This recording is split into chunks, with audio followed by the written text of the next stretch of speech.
Here we are, finally. Apologize for the delay.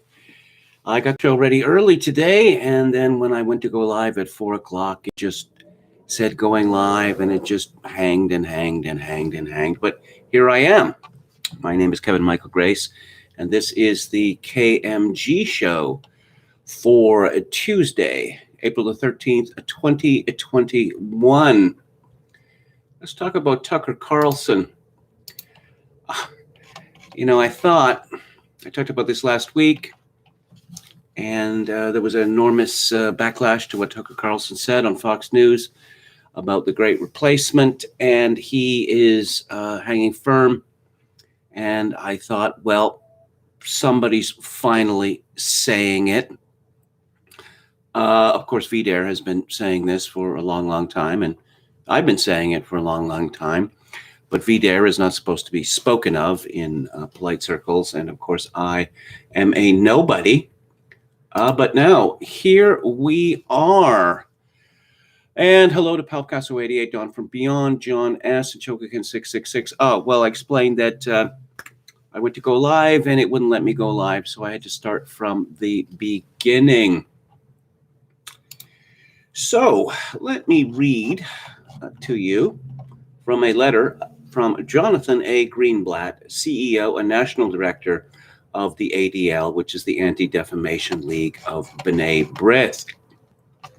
This was addressed April the 9th to Suzanne Scott, CEO of Fox News. Dear Ms. Scott, last night in a segment on his program dealing with voting rights and allegations of voter disenfranchisement, Tucker Carlson disgustingly gave an impassioned defense of the white supremacist Great Replacement theory, the hateful notion that the white race is in danger of being replaced by a rising tide of non-whites. While couching his argument in terms of what he described as the Democratic Party attempting to replace traditional voters with immigrants from third world countries, Carlson's rhetoric was not just a dog whistle to racists, it was a bullhorn. Make no mistake, this is dangerous stuff. The Great Replacement theory is a classic white supremacist trope that undergirds the modern white supremacist movement in America. It is a concept that is discussed almost daily in online racist fever swamps. Does this fellow speak in anything other than cliches? It is a notion that fueled the hateful chants of Jews will not replace us in Charlottesville in 2017, and it has lit the fuse in explosive hate crimes, most notably the hate-motivated, yes, hate crimes that were hate-motivated. Excellent writing there, Mr. Greenblatt. The hate-motivated mass shooting attacks in Pittsburgh, Poway, and El Paso, as well as in Christchurch, New Zealand. In short, this is not legitimate political discourse. You see, in the United States now, the ADL determines what is legitimate political discourse. It is a dangerous, race-baiting, extreme rhetoric, and yet, unfortunately, is the culmination of a pattern of increasingly divisive rhetoric used by Carlson over the past few years. His anti-immigrant rhetoric has embraced subtle appeals to racism, and at times more blatantly has put him on the same side as white supremacists. Furthermore, Carlson has suggested that the very idea in white supremacy in the U.S. is a hoax. Golly, I wonder why he might say that, because it is 100% true. Earning him plaudits from former Klansman David Duke, oh, so relevant, and white supremacist Richard Spencer, even more relevant, who have both praised Carlson's show for echoing their own talking points. Here's a sampling of the myriad examples our researchers have gathered from his Fox show. In January, Carlson offered his viewers a full-throated defense of the anti-Semitic QAnon conspiracy theory. Is that what he did, Mr. Greenblatt? Because I don't recall that was what he said, but I'm sure you know best. In December 2020, Carlson parroted white supremacist and anti-Semitic conspiracy theories by blaming Jewish philanthropist George Soros for Americans being robbed, raped, and killed. Now, why might Tucker Carlson have said that? Could it have been George Soros's, the many millions that he spent getting radical district attorneys elected throughout America, radical district attorneys who take the view that, the police are the real criminals and, well, pretty much no one should be arrested. Well, certainly not for, minor crimes like theft or burglary or assault. But back to Greenblatt. Last July, he questioned the patriotism of two Democratic members of Congress who are both women of color. Representative Ilhan Omar, who, of course, is truly the greatest living American, and Senator Tammy Duckworth of Illinois. He said in reference to the Congresswomen's immigrant backgrounds, maybe we are importing people from places whose values are simply antithetical to ours. Again, where is the lie? Days after the mass shooting attack in August 2019 in an El Paso Walmart at the hands of an avowed white supremacist, Carlson suggested that white supremacy in America was not a real problem. In January 2021, he again questioned whether white supremacy was even real, saying, so again, what is a white supremacist? You might be surprised to learn just how broad the definition for that has become. In 2018, Carlson suggested immigrants make the U.S. dirtier. Yes, that's from his book. Now, of course, Mr. Greenblatt isn't going to give us any context for what Tucker Carlson had to say. Tucker Carlson was talking about his lifelong interest in parks and keeping them beautiful, and how he had noticed, and others had noticed, that certain immigrants were wont to dump their garbage willy-nilly around state and national parks. Carlson has attacked ethnic diversity in this country. Oh dear. Saying in 2018 that it was radically and permanently changing America for the worse. He has also claimed that immigration makes the country poorer and dirtier and more divided. Past guests on his show have included Pete Dabroska, who has expressed sympathy for alt-right leaders, whatever that means.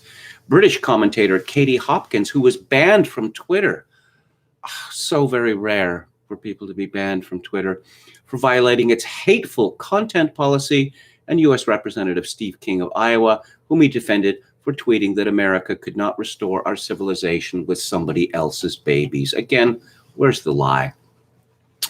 And I'm able to share many additional examples we found of such rhetoric being employed on his program. It was shocking to see this kind of open-ended endorsement of white supremacist ideology from an anchor and commentator on your network. At ADL, we believe in dialogue. No, you don't. And giving people a chance to redeem themselves. No, a chance to grovel before your mightiness. But Carlson's full-on embrace of the white supremacist replacement theory on yesterday's show and his repeated allusions to racist themes in past segments are a bridge too far. Given his long history of race baiting, we believe it is time for Carlson to go.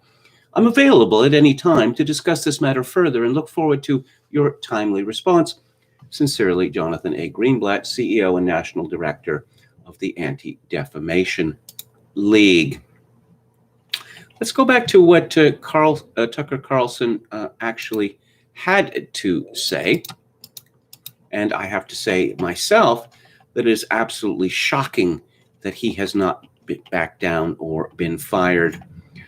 This is from his defense of his original comments, which he made this week.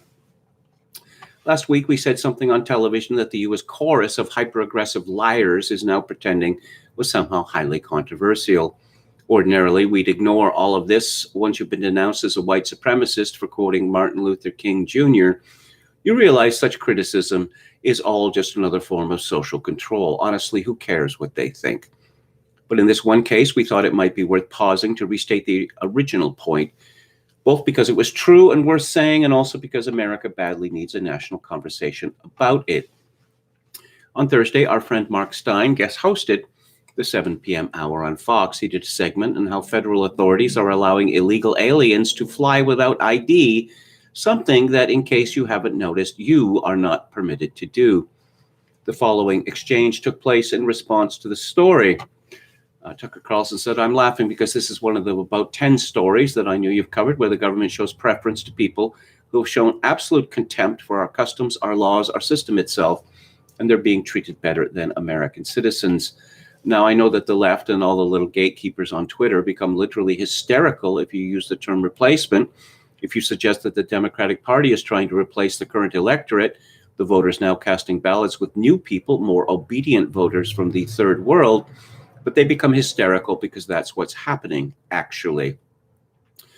Let's just say if that's true, if this was happening in your house, if you were in sixth grade, for example, and without telling you, your parents adopted a bunch of new siblings and gave them brand new bikes and let them stay up later and helped them with their homework and gave them twice the allowance they gave you would say to your siblings, I think we're being replaced by kids that our parents love more. And it would be kind of hard to argue against you because look at the evidence. So this matters on a bunch of different levels, but on the most basic level, it's a voting rights question. In a democracy, one person equals one vote. If you change the population, you dilute the political power of the people who live there. So every time they import a new voter, I'd become disenfranchised as a current voter. So I don't understand. I mean, everyone wants to make a racial issue out of it. Oh, the white replacement. No, no, no. This is a voting rights question. I have less political power because they're importing a brand new electorate. Why should I sit back and take that? The power that I have as an American, guaranteed at birth, is one man, one vote, and they're diluting it. No, they're not allowed to do that. Why are we putting up with this? Tucker Carlson commented yesterday. At least one prediction came true right away. All those little gatekeepers on Twitter did become hysterical. They spent the last 4 days jumping up and down furiously, trying once again to pull the show off the air.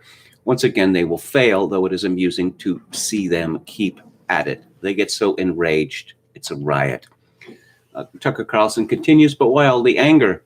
If someone says something you think is wrong, is your first instinct to hurt them? Probably not. Normal people don't respond that way. If you hear something you think is incorrect, you try to correct it. But getting the facts right is hardly the point of this exercise. The point is to prevent unauthorized conversations from starting in the first place. Shut up, racist. No more questions. You've heard that before. You wonder how much longer they imagine Americans are going to go along with this, an entire country forced to lie about everything all the time. It can't go on forever, but you can see why they're trying it. Demographic change is the key to the Democratic Party's political ambitions. Let's say that again for emphasis, because it's a secret to the entire immigration debate. Demographic change is the key to the Democratic Party's political ambitions. In order to win and maintain power, Democrats plan to change the population of the country. They're no longer trying to win you over with their program. They're obviously not trying to improve your life. They don't even care about your vote anymore. Their goal is to make you irrelevant. That is probably true, provably true, rather. And because it's true, it drives them absolutely crazy when you say it out loud. A hurt dog barks. They scream about how noting the obvious is immoral, that you're a racist if you dare to repeat things that they themselves proudly say. Most people go along with this absurd standard and dutifully shut up. They don't think they have a choice. But no matter what they're allowed to say in public, everyone understands the truth. When you change who votes, you change who wins. That fact has nothing inherently to do with race or nationality. It's the nature of democracy. It is always true. You can watch it happen for yourself, and you probably have. I'll just break in to mention that a senior former advisor to the Labor government of Gordon Brown admitted about a decade ago, and this was widely reported, that the enormous surge of immigration to Britain under Tony Blair and Gordon Brown was deliberately designed to make sure that the Conservative Party never won an election again and that the right wing would be broken. I mean, this is not a secret. These people talk about this all the time, but back to Tucker Carlson. All across the country, we have seen huge changes in election outcomes caused by demographic change. New people move in and they vote differently. As a practical matter, it doesn't matter what they look like or where they're from even. All that matters is that they have different political views. This is every bit as true when the migrants come from Brooklyn as when they come from Oaxaca. In Vermont, white liberals fleeing the mess they made in New York turned the state blue. As recently as 1992, Vermont was reliably Republican. As hard to believe as that is, Vermont is now a parody of lifestyle liberalism. That's demographic change at work. You see the same thing happening in the state of New Hampshire as refugees from Massachusetts flood north and bring their bad habits with them. Montana, Idaho, and Nevada all face similar problems. The affluent liberals who wrecked California aren't sticking around to see how that ends. They're running to the pallid hideaways of Boise and Bozeman, distorting local culture and real estate markets as they do it. Pretty soon, people who are born in the Mountain West won't be able to live there. They'll be, yes, replaced by private equity barons, yoga instructors, and senior vice presidents from Google. Beautiful places are always in danger of being overrun by the worst people. Ask anyone who grew up in Aspen. But in most of this country, Tucker Carlson continues, it is immigration from other nations more than anything else that has driven political transformation. This is difficult from what we've seen in places like Vermont. Americans have every right to move to new states if they want, even if they have silly political opinions. But our leaders have no right to encourage foreigners to move to this country in order to change election results. Doing that is an attack on our democracy. Yet for decades, our leaders have done just that, and they keep doing it because it works. Consider Virginia. The counties across the Potomac River from Washington, D.C. now contain one of the largest immigrant communities in the United States. Most of these immigrants are hardworking and decent people. Many have been very successful in business. Good for them. But they also have very different politics from the people who used to live there.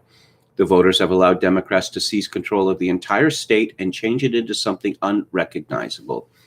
Governor Blackface Klan Robes in Richmond owes his job to immigrants in Arlington and Falls Church. Similar trends are now underway in Georgia, North Carolina, and many other states. For Democrats, the point of immigration is not to show compassion to refugees, much less improve our country. It's definitely not about racial justice. Mass immigration hurts African Americans perhaps more than anything else.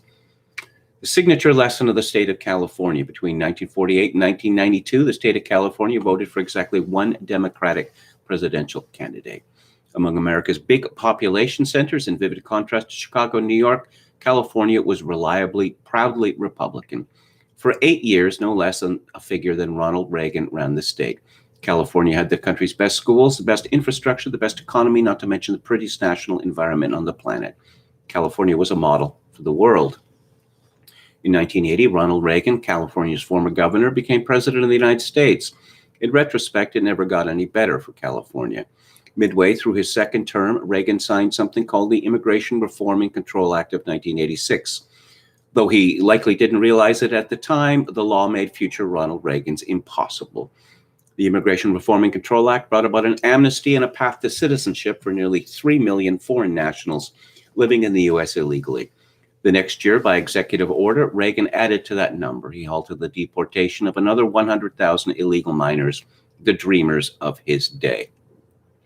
The rest of the world watched carefully as this happened. Would-be migrants everywhere concluded there was no real penalty for breaking America's laws. In fact, there was a reward. Reagan also signed a law that required hospitals to provide free medical care regardless of immigration status. The Supreme Court had already guaranteed free education to anyone who showed up without a visa. So, free hospitals, free schools, and amnesty. If you get caught, why wouldn't the rest of the world come? They soon did.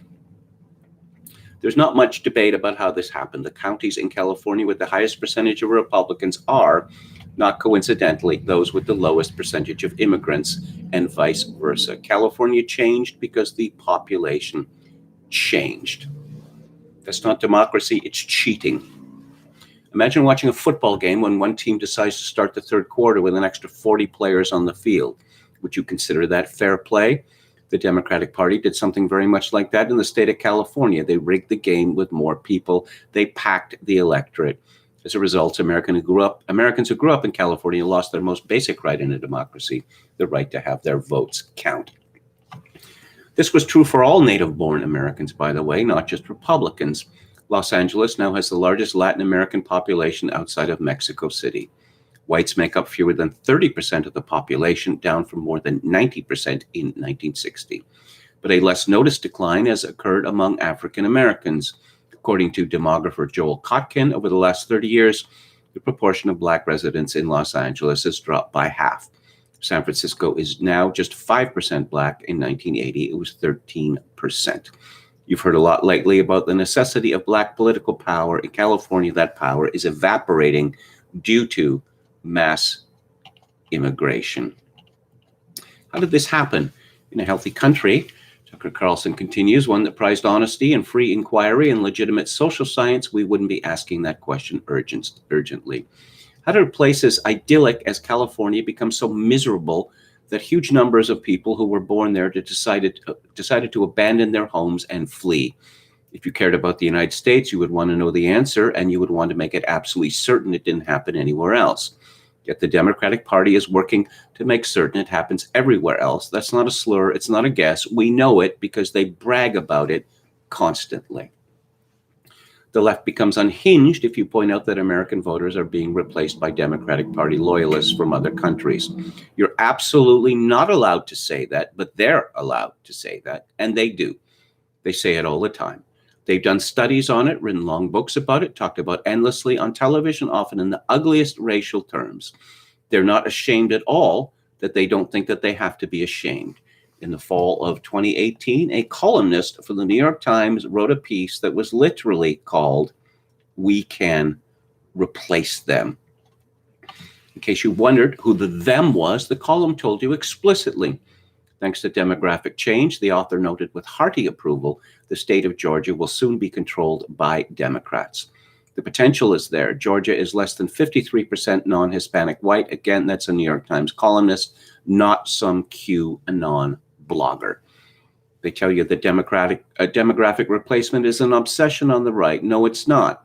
They say it's some horrifying right-wing conspiracy theory that the right is obsessed with it. No, the left is obsessed with it. In fact, it's the central idea of the modern Democratic Party. Demographic replacement is their obsession because it's their path to power. In 2013, future Obama cabinet secretary Julian Castro went on to CBS to explain why Texas will soon be a democratic state. This is what he said. In a couple of presidential cycles, on election night, you'll be announcing that we're calling the 38 electoral votes of Texas for the Democratic nominee for president. It's changing. It's going to become a purple state and then a blue state because of the demographics, because of the population growth of folks from outside of Texas. Tucker Carlson comments, no one attacked Julian Castro for saying that. No one asked who these folks from outside of Texas might be or where they had a right to control the future of people who already lived in Texas. Nobody said a word about it. It seemed normal. It was normal. It still is normal. In Washington, what qualifies as shocking is any real attempt to protect democracy. In the summer of 2019, then President Donald Trump promised, falsely as it turned out, that he was going to deport huge numbers of foreign nationals living here illegally. Kamala Harris's response to this was revealing. She could have argued, as Democrats often do, that deportation is cruel and it's un-American, but she didn't say that. Instead, she told the truth about it. Quote, "Let's call this what this is," Harris wrote on Twitter. "It's an attempt to remake the demographics of our country by cracking down on immigrants. That this threat is coming from the President of the United States is deeply reprehensible and an affront to our values. We will fight this," unquote. Kamala Harris's response only makes sense if you believe that the millions of foreigners breaking our laws to live here are future Democratic voters, and that's exactly what she does believe. It's shocking if you think about it, and that's why you're not allowed to think about it. Thinking about what Kamala Harris is planning, Kamala Harris herself would like you to know is deeply reprehensible and an affront to our values. In other words, submit to our scheme or you are immoral. Tucker Carlson continues, go to the Anti-Defamation League's website sometime if you'd like a glimpse of what an unvarnished conversation about a country's national interest might look like. In a short essay posted to the site, the ADL explains why the state of Israel should not allow more Arabs to become citizens with voting rights. Quote, "With historically high birth rates among the Palestinians and a possible influx of Palestinian refugees and their descendants now living around the world, Jews would quickly be a minority within a binational state, thus likely ending any semblance of equal representation and protections. In this situation, the Jewish population would be increasingly politically and potentially physically vulnerable. It is unrealistic and unacceptable," the ADL continues, "to expect the state of Israel to voluntarily subvert its own sovereign existence and nationalist identity and become a vulnerable minority within what was once its own territory," unquote. Now, from Israel's perspective, this makes perfect sense. Why would any democratic nation make its own citizens less powerful? Isn't that the deepest betrayal of all? In the words of the ADL, why would a government subvert its own sovereign existence? Good question. Maybe ADL President Jonathan Greenblatt will join Tucker Carlson tonight sometime to explain and tell us whether that same principle applies to the United States. Most Americans believe it does. Unfortunately, most Americans don't have a say in the matter. If you asked Jonathan Greenblatt, I don't want to put words in his mouth, I think that he would respond that Israel is a special case. Well, how is it a special case? Well, it is the Jewish homeland, whereas America is what, a hodgepodge of various people from around the world. Well, it didn't used to be. That changed after 1965, and everyone knows that. And it was a deliberate change. If you look at the two people who were, well, the act is named after them, the Hart-Celler Act. One of them was an embittered senator from Michigan of Irish background, who was clearly obsessed with what he thought was the ill treatment of his ancestors several generations ago. And another one was a Jewish congressman from New York City who regarded the 1924 immigration restrictions as anti-Semitic. These are the two men, with the help of Ted Kennedy, who remade America. Let's go to the chat. Okay, so my incredibly clever comments are gone, says Chokokin666. Well, I am sorry. Walrus Libertarian says they are hypocrites. There is no talking to them. Chokokin666, atomized, alone, locked down, hydrated, flourishing. Steve says, thinking oneself qualified to dictate what legitimate political discourse is seems awfully supremacist to me. Bob Paxson asks, who is being defamed? Well, yes. You see, I suppose if the United States was, having tremendous levels of Jewish immigration, that would be one thing. But of course, it is not. And the Jewish population in the United States is stagnant or shrinking. Jews are not replacing themselves, except for the Orthodox Jews, Hasidic Jews. And of course, there's an extraordinarily high rate of outmarriage among American Jews. But the ADL seems to regard itself as the guardians of all non-whites in America, all future non-whites in America, in fact. Now, I've always assumed the Jews to be white, and surveys tell us that the vast majority of American Jews believe themselves to be white, but I'm sure that Jonathan Greenblatt would consider that to be an insult. Does he really believe that come the revolution, he's going to be spared because he was an ally? Has he listened to what people like Ilhan Omar and Rashida Tlaib say about him and his people? Not very nice stuff. The United States is filling up with people who are either indifferent to the Jews and their history, which is not good for the Jews, or actively hostile to the Jews, which is very much not in their interest. But Jonathan Greenblatt is very much against Islamophobia, and apparently he believes that somehow this is going to count, when it comes down to it. MF Superstar says, only way anti-immigration argument ever matters with or scares elites is when you say it hurts African Americans most. Yes, that irritates me too. There's all manner of powerful anti-immigration arguments, that could be used in England or Canada or the United States, and they are not used. How about if you're pro-life? You could say, do you know that a great many of these people coming to the United States, to Canada, to England, who are from China and South Asia, routinely kill their unborn daughters for the sin of being female? Is that the sort of thing that we want in our countries? I don't want it in my country. I think that's a powerful argument. How about wages? We know for a fact that immigration lowers wages. In fact, the former head of the Federal Reserve said as long ago as 20 years ago that immigration had to be kept high in order to keep wages low. He actually said that. How about the cost of housing? In my country, our deranged yet strangely silly Prime Minister Princess Rockstar has announced that 1.2 million people are going to be permanent immigrants, not the people who show up and never leave, but 1.2 million permanent residents are going to be introduced to Canada over the next 3 years. Where are they going to live?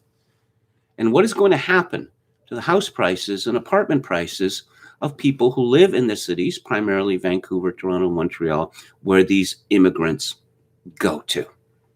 Well, it's just going to price, Canadians out of the places where they grew up, which has been a trend in my country for, a couple of generations, 3 generations now. But who cares about those people anyway?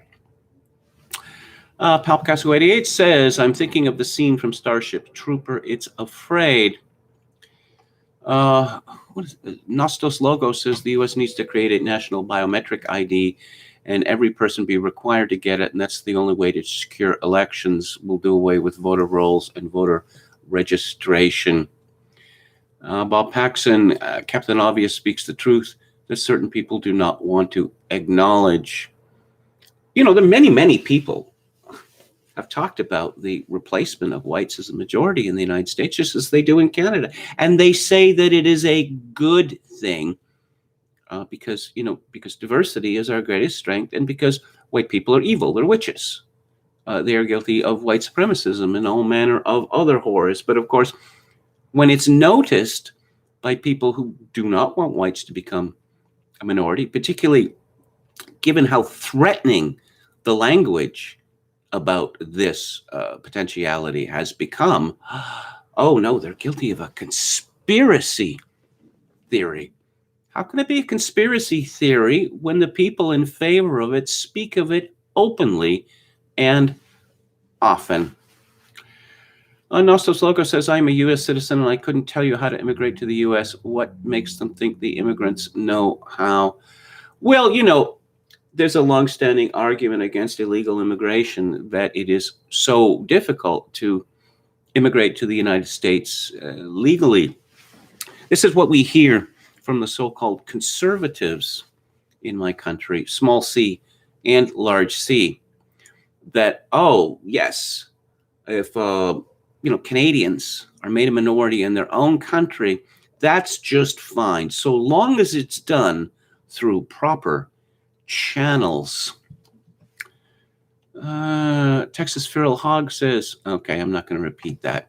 I just say that the Anti-Defamation League its influence in the United States has been, bad for a long time. And of course, it is well ensconced with law enforcement in the United States, including the FBI. So in other words, if the ADL doesn't like you, you are in trouble with federal law officers. Great Lakes Nationalist says maybe Tucker realizes that unless he broaches demographics or destiny, now it will be too late to awaken middle America. He's giving whites permission to take our own side. Yes, indeed. And it's taken so long. I've seen people complaining about this. It's too late. It's like a palliative care. No, it's not. Dum spiro spero. So long as there is breath, there is hope. All of these predictions about us becoming minorities in our own countries, what is this, the word of God? No, there are many, many things that could happen so that this does not come to pass. Palpicasso88 says David Cole has written some great articles about the decline of LA's black population at Tacky Mag. It's funny because sometimes it seems to me that black political power in California continues to increase as their numbers continue to decrease. I suppose they're angrier. I mean, the Democratic political establishment in California, well, it's on the verge of a great transformation. It's going to be run by Hispanics, full stop. If you look at the Democratic Party in California over the last few decades, you see that it was largely run This is a fact, and I'm not making any judgment, was largely run by Jews. Barbara Boxer, Dianne Feinstein, the Berman brothers, etc., but they are all, they're dying out. They're either dead or close to dead. And the Hispanics in California have made it clear, not least in the last senatorial election, when the Democratic Party, the actual people in charge of it, or the members, said, no, we don't want Dianne Feinstein for another term. We want this fellow who styles himself Kevin De Leon. I mean, they've made it clear. They are the majority now, and they are at least the plurality, so they should be in charge. It's funny how that works, isn't it? The people who are in the majority typically are in charge, except, Canada, the United States, and in England. No. Majorities are wicked. No, you white people can't, you can't have the countries you want just because you're the majority. Oh, so are you going to be extra special nice to us when we become the minority? I guess we'll just have to wait to see. But as I just said, there's no reason to assume that that is going to happen. David Wright says, thank God the nation heeded Pat Buchanan's speech at the Republican convention in 92, or we would be in deep now. Well, it's a funny thing what happened there. The commentators and the pollsters said after his speech, his famous culture war speech, that this had helped the Republican Party, that it had helped George H.W. Bush. And then they thought about his speech a little longer. And then they realized that it was taking dead aim at everything that the media believes in, everything that the elite believes in, everything that the media and the elite intend to do to America, whether the people like it or not. So they created a myth that Buchanan's speech was the most reviled, perhaps in American history. I don't know, maybe you go back to Stephen Douglas, you could find something more reviled. And, you just hear it over and over again. Pat Buchanan made a horrible speech that everyone hates. So I guess it must be true.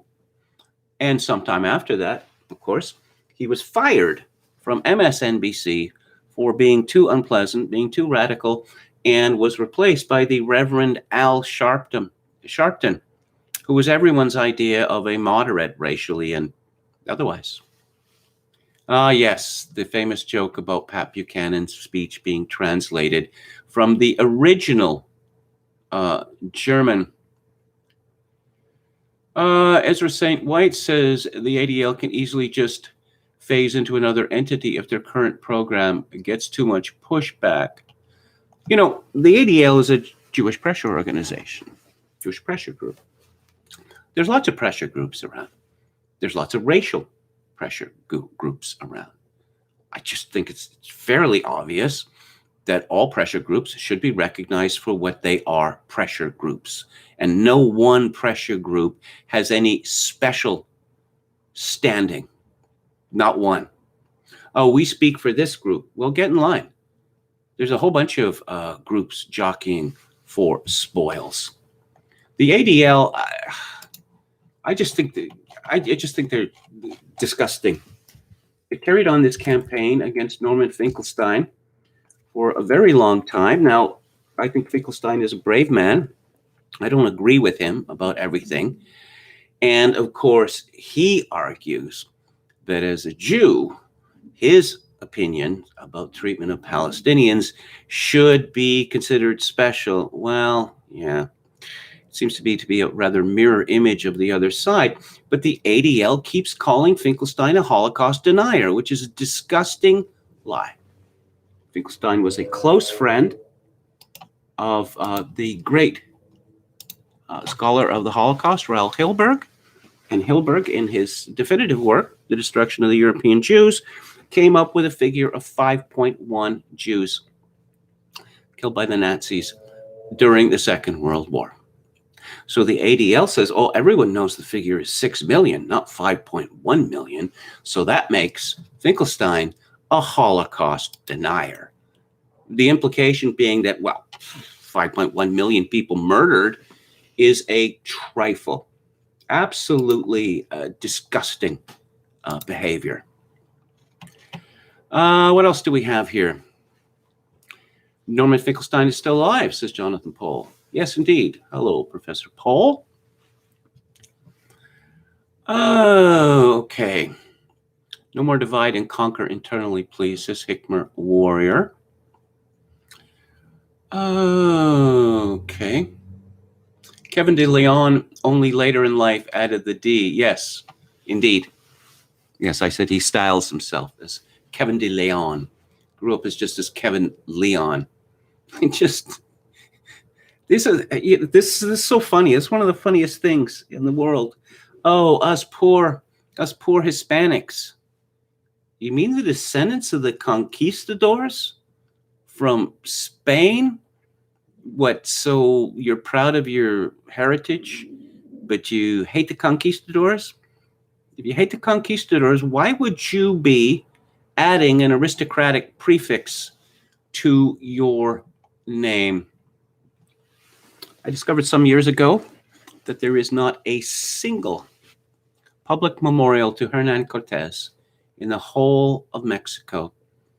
This is a deeply messed up country because, for better or worse, Hernan Cortez is the founder of modern Mexico. Let's get back to it here. Fox News is, for the moment, standing behind Tucker Carlson. Let's see what Steve Saylor has to say. He says that this is Tucker's Overton window smashing broadside. Well, golly, I hope so. And, okay, yes, this is not to say that you would never agree to dilute the value of your vote by admitting immigrants. As I pointed out in 2005, I think the issue is much like corporate management issuing new stock.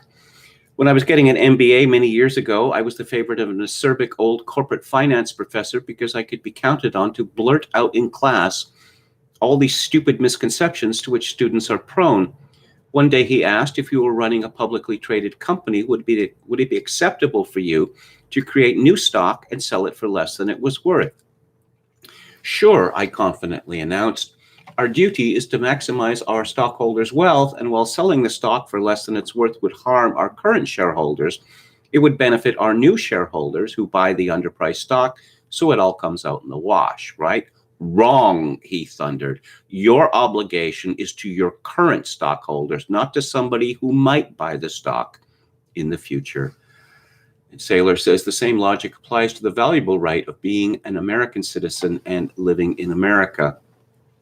The Democrats are like a crooked corporate management conspiring with outsiders to boost their power by selling their allies stock too cheap, thus defrauding the current shareholders.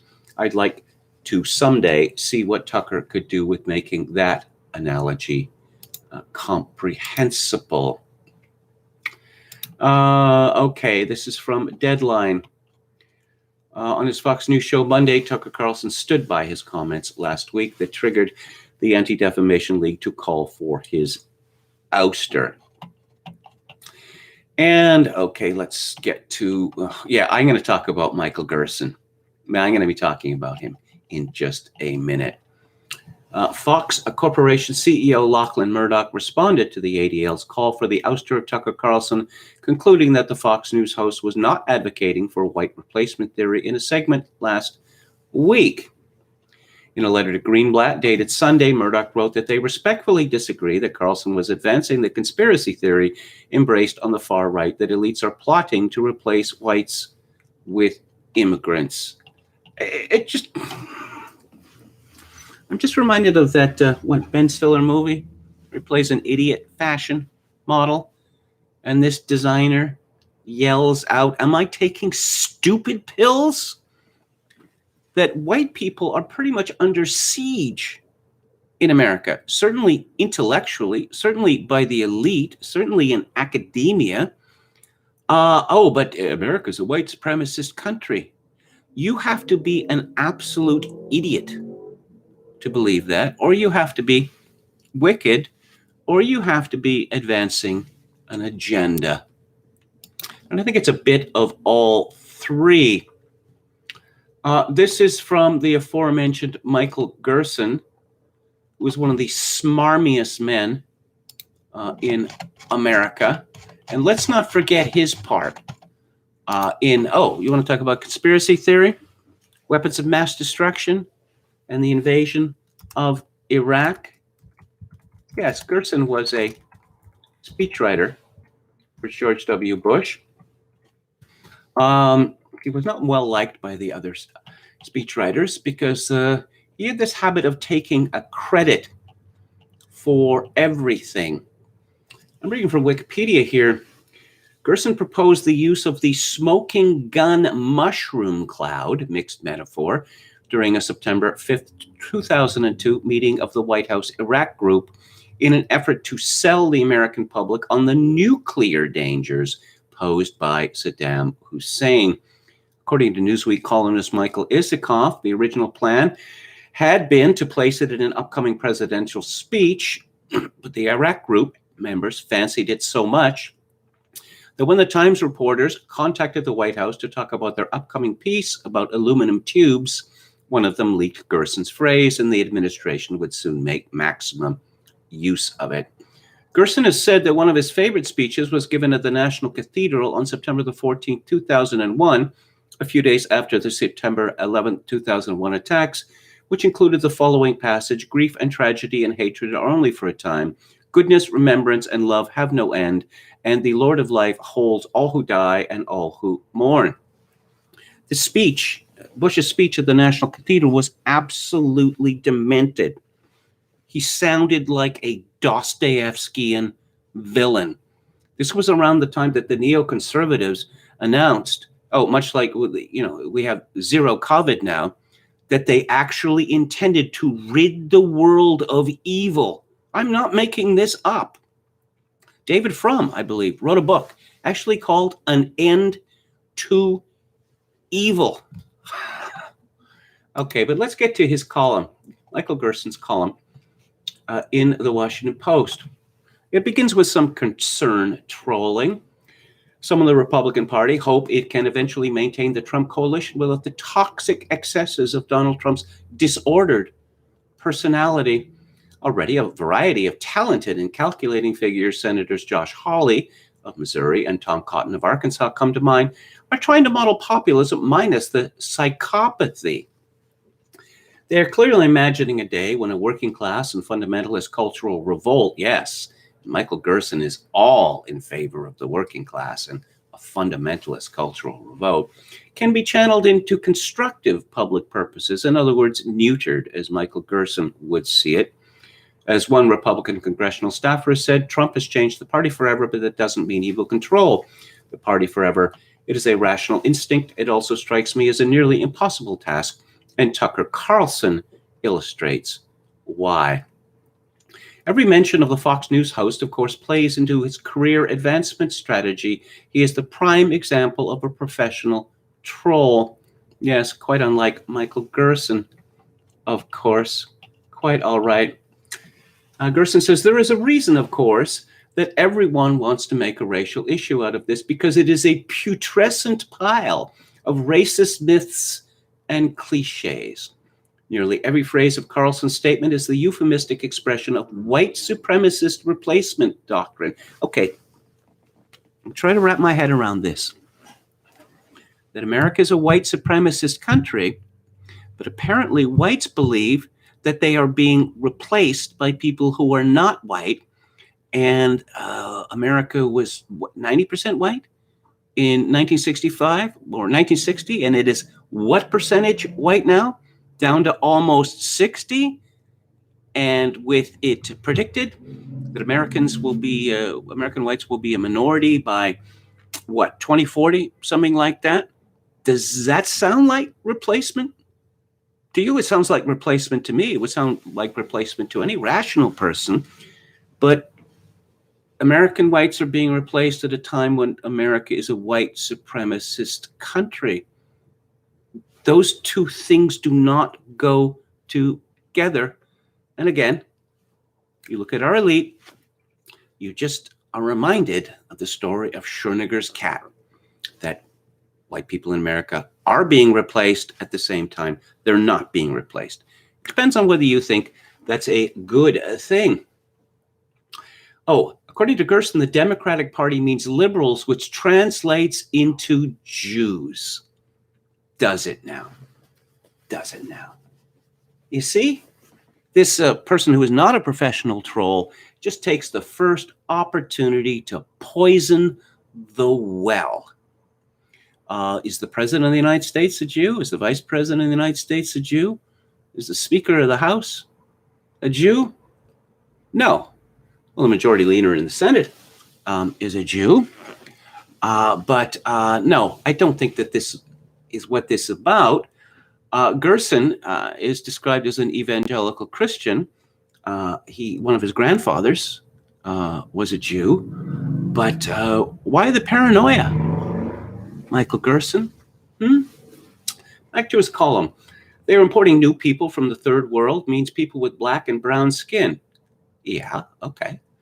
Those kinds of people in the racist trope are obedient, meaning docile, backward, and stupid. Their votes do not constitute real democracy because they are replacing the current electorate. There is something out of kilter when a party routinely receives 90+% of the vote for its presidential candidate in every election from a particular group. There is, that tells you an awful lot. You have a lot of people, some black people, and I don't know, some black allies talking about the, Democratic plantation, but I don't know. It's a system of give and take. That black voters in the United States give their votes to the Democrats, and in return, they are granted advantages. And Gerson continues, these paler, true Americans are thus deprived of the birthright of political dominance. Well, again, look at California, look at Texas, look at Virginia, look at Georgia. Yeah, because they're all white supremacist places. Again, I'll just sum this up. If your group is being replaced and you are losing your political power fast, with all indications are that people rising to power have it in for you, then it is absurd to speak of supremacism. Gerson continues, this is what modern poll-tested, shrink-wrapped, mass-marketed racism looks like. Really? Well, that is rather heartening news. Because if this is modern, poll-tested, and shrink-wrapped and mass-marketed, that suggests to me that Gerson understands that people agree with Tucker Carlson. Carlson is providing his audience with sophisticated rationales for the worst, most prejudicial instincts. And the brilliance of Carlson's business model is to reinterpret moral criticism of his bigotry as an attack by elites on his victim. Yes, Michael Gerson, he doesn't even know what an elite is. Public outrage is thus recycled into fuel for MAGA victimhood, and so the Fox News machine runs on and on. Wouldn't it be best to simply ignore Carlson's provocations? That is increasingly difficult. Carlson plays the reprehensible but illuminating role of turning Trump's instincts into ideology. Carlson's redefinition of conservatism is insidious but coherent, and it seems to be prevailing. Yes! Perhaps we can just stop calling it conservatism, and then the victory will be complete. In Carlson's version of the MAGA worldview, politics is played for the highest of stakes. Well, I got to read that again because it's so profoundly stupid. In Carlson's version of the MAGA worldview, politics is played for the highest of stakes. Only there, politics isn't played for the highest of stakes everywhere in the world at all times. Western civilization, which Gerson has put into scare quotes, is under attack from liberalism. From liberalism, is it? Because liberalism is dead. Because the Enlightenment is over. The age of reason is done. Liberalism is passé. America isn't falling to foreign invaders, Carlson has said. It is rotting from within because the people in charge don't think it is worth preserving. And one of the main instruments that liberalism uses to secure power and undermine Western culture is elevation of diversity as a social ideal. Where's the lie? In fact, according to Carlson, people from non-Western countries dilute and adulterate America's culture and heritage. Immigration makes the country poorer and dirtier and more divided, he said in 2018. Earlier, Carlson said Iraqis come from a culture where people just don't use toilet paper or forks. Mass migration, according to Carlson, is not really a threat. The promotion of mass migration is a political conspiracy. Yes, it is a political conspiracy. Did Philip Hart or Emmanuel Sellers say in 1965, we mean on replacing you? Did Teddy Kennedy say, we mean on replacing you? No, they all lied. Oh, no, no, no.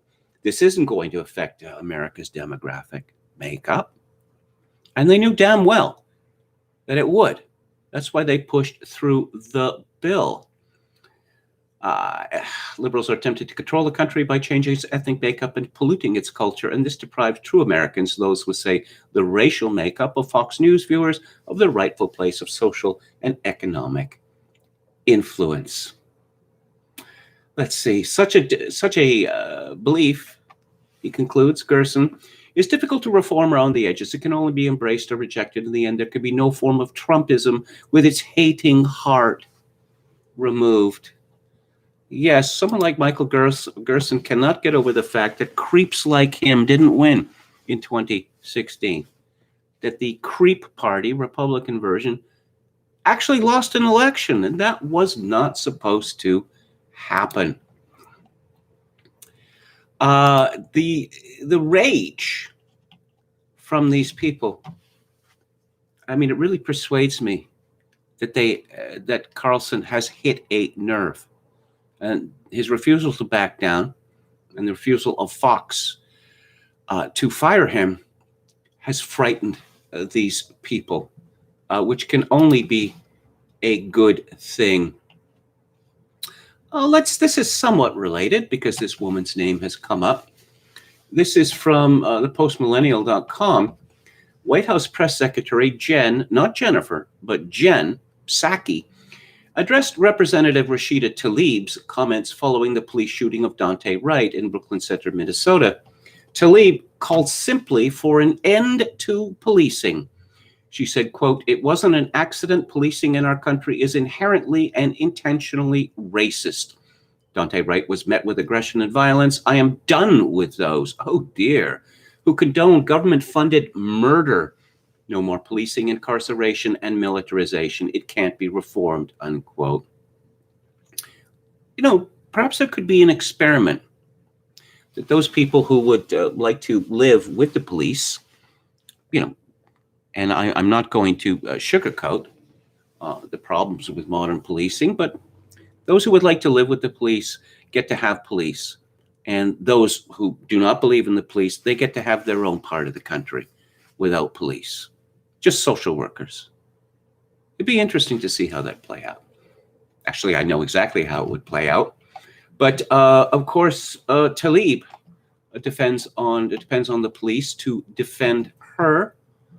What do you make of those? Psaki was asked. Do you disavow her calls for more policing?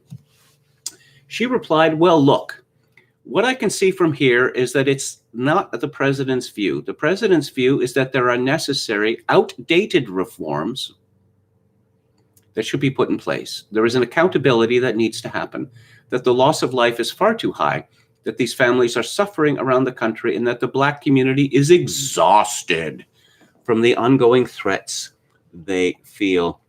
But he also believes there is a forum for putting in place legislation, the George Floyd Act, Urge to Kill Rising, that can put in place many of these necessary reforms in place, and that a part of what needs to happen is rebuilding trust in communities in order to get to a better place, Psaki added.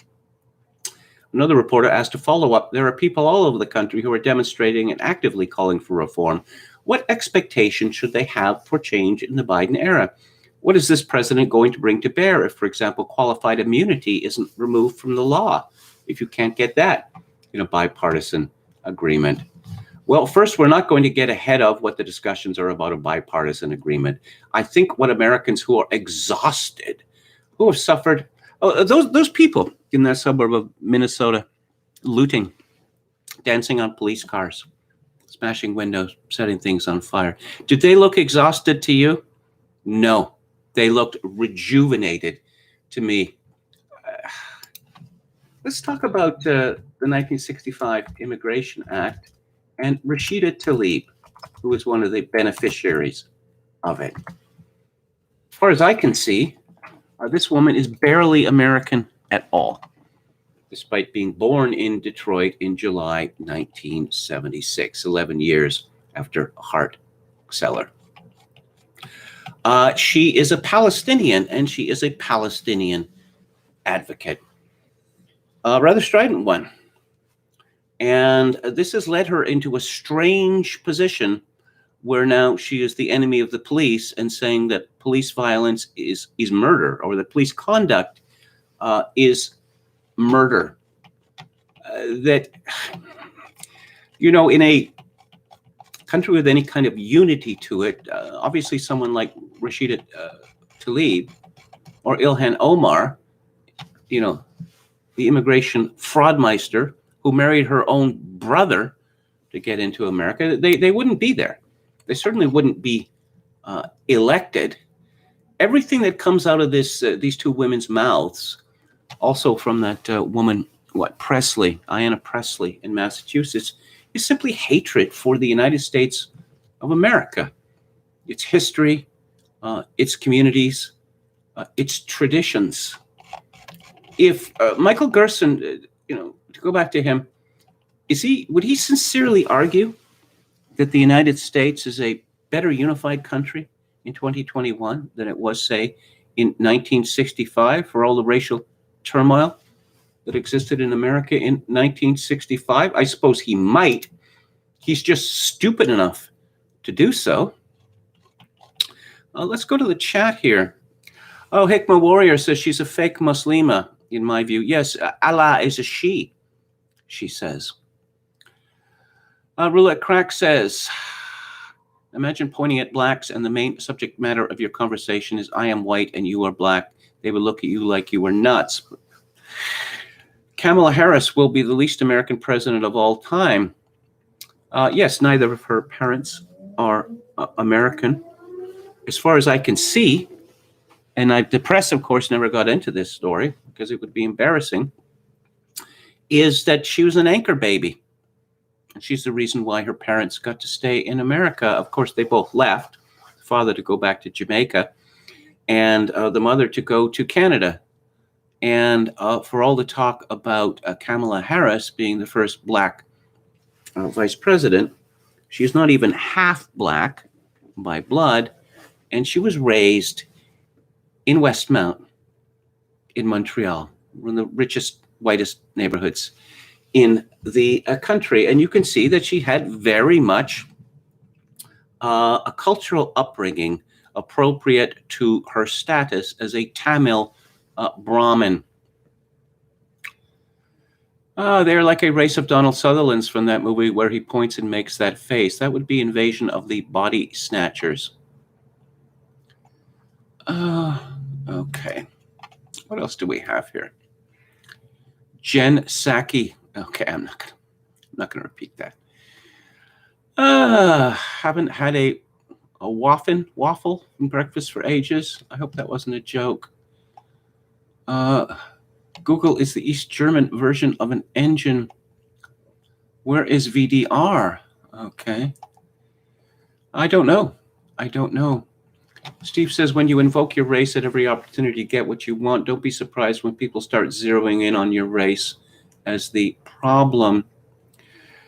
Well, yes, it's race, black, blackity, black. Why are you making this about race? Look, you started this.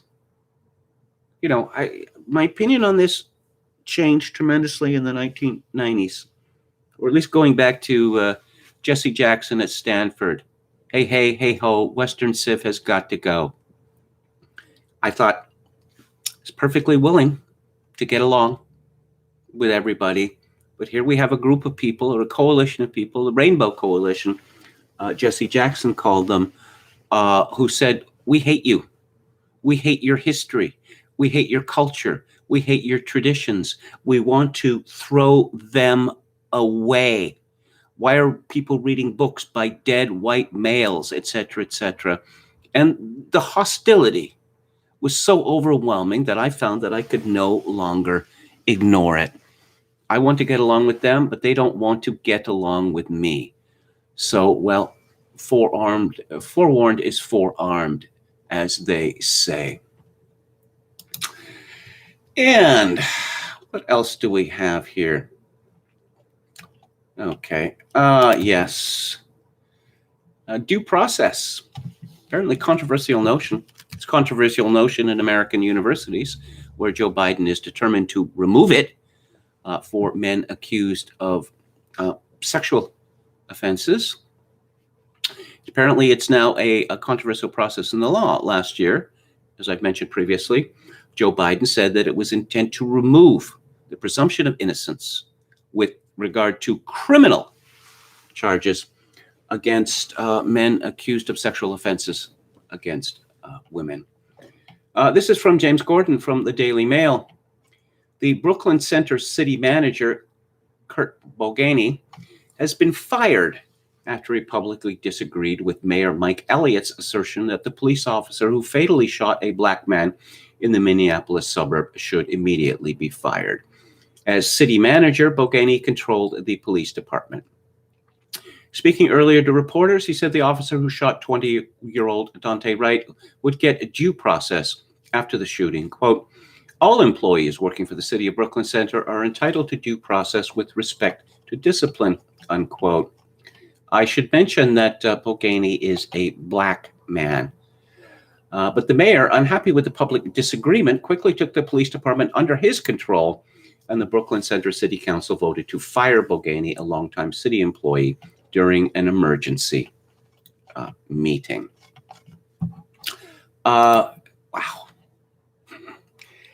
These people really want a race war. They really want a race war. And if it, if it means firing black people who speak out for something as fundamental as due process, or Twitter banning someone because he notices that a champion of racial equity has gotten very rich doing it. This is from Evita Duffy at The Federalist. Black Lives Matter co-founder Patrisse Khan-Cullors purchased a $1.4 million home last month in Topanga Canyon, a secluded area of Los Angeles whose population is reportedly less than 2% black.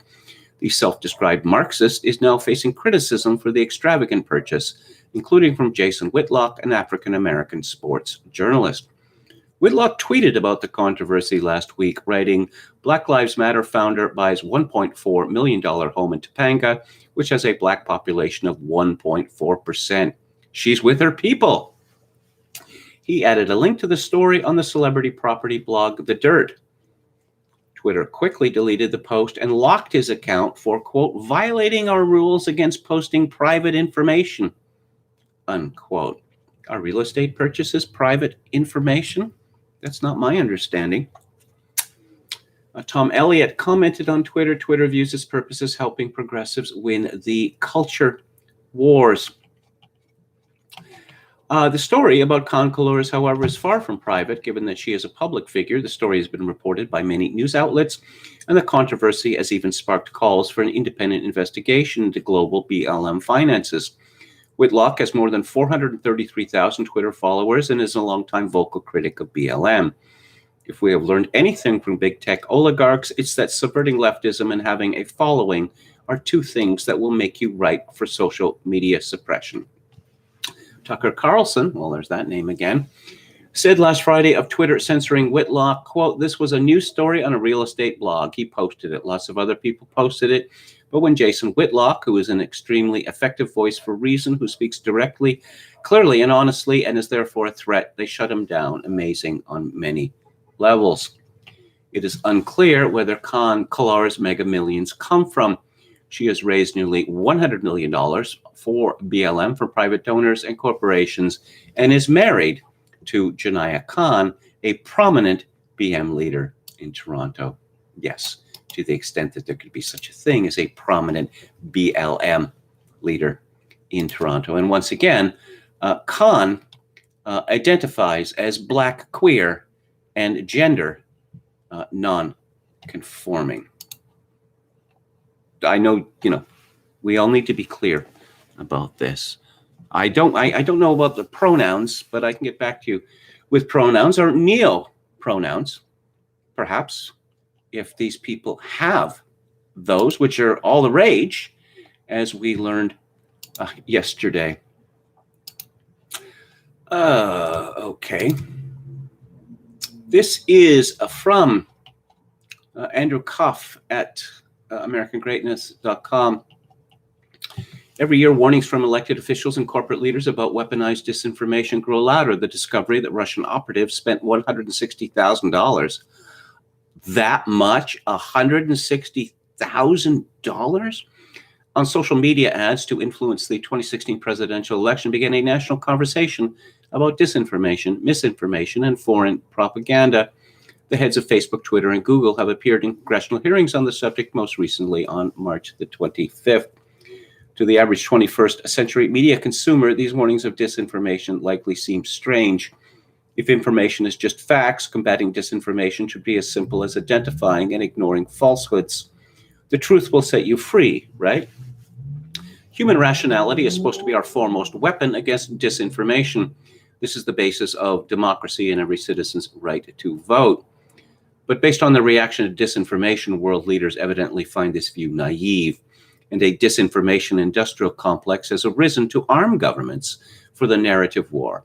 It consists of new government offices like the U.S. State Department's Global Engagement Center, initiatives and task forces controlled by intelligence services, and special media projects undertaken by NGOs.